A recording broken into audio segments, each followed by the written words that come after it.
And welcome back to Face the Nation. We continue our discussion with CIA Director John Brennan. Mr. Director, what do you consider? I asked Jeb Bush the same question. What do you see now as the main threat to our security?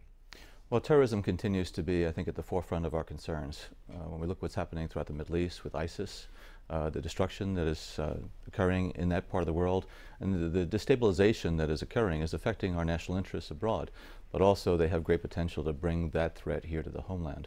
But also in the cyber digital environment, this is an area that continues to evolve, and there's a lot of room for troublemaking in that environment as far as hacking, as well as trying to destroy different types of infrastructure.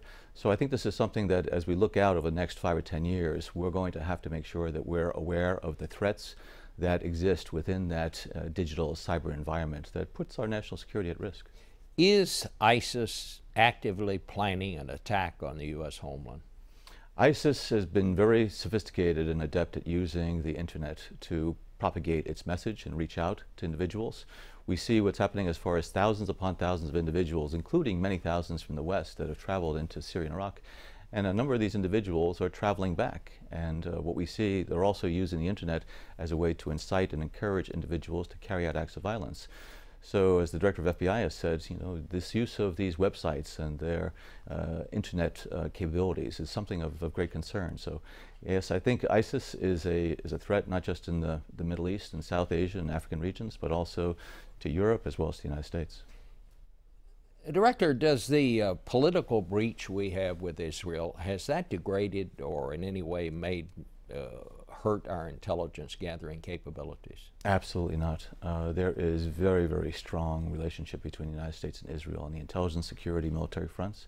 It's one of the great things I think about our system. There can be policy differences between our governments, but the intelligence and security professionals know that we have an obligation to keep our country safe and secure.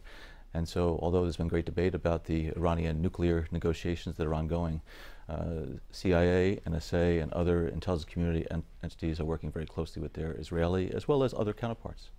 Another question I asked Jeb Bush, some of the critics of this administration, and some of them are within the government, the ones in the government are not saying these things publicly, but saying that the president seems to be just trying to buy time here, that he's not ready to make a full commitment here in this war on terrorism, and basically is just trying to keep things together well enough that he can leave it to the next president to resolve it. Do you see that? I don't see anything like that. I've been involved in this administration in different capacities the last 6.5 years, and there has been a full court effort to try to keep this country safe.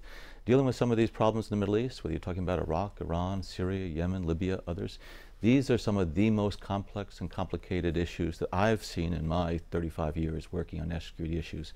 So there are no easy solutions. I think the President has tried to make sure that we're able to push the envelope when we can to protect this country, but we have to recognize that sometimes our engagement and direct involvement will stimulate and spur additional threats to our national security interests.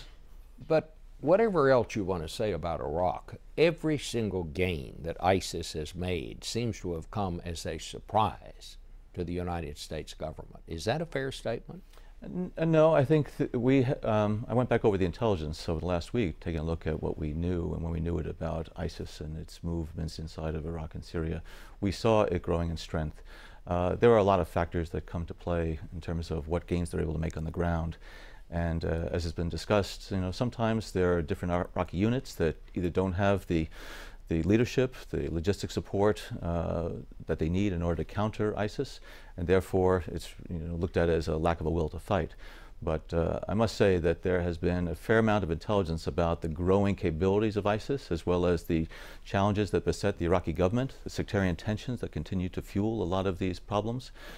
So I think the intelligence mission is to try to make sure our policymakers and others understand developments as they evolve, but a lot of times these developments are fast-breaking, very dynamic, and the situation there is quite precarious in many areas. Well, nobody plays down how difficult this is. It's an enormously difficult task, but what do you need to be doing, or what needs to be done that hasn't been done? Because it seems to me that ISIS is getting stronger, not getting weaker.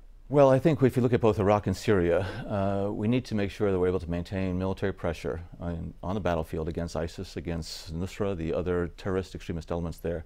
But at the same time, I believe firmly that we're not going to resolve this problem on the battlefield. We have to keep the pressure on them, but at the same time there has to be a viable political process that's able to bring together the actors inside of Iraq and Syria, and for them to be able to decide how they're going to have a peaceful future. So it's a combination of military and political pressures that need to be brought to bear.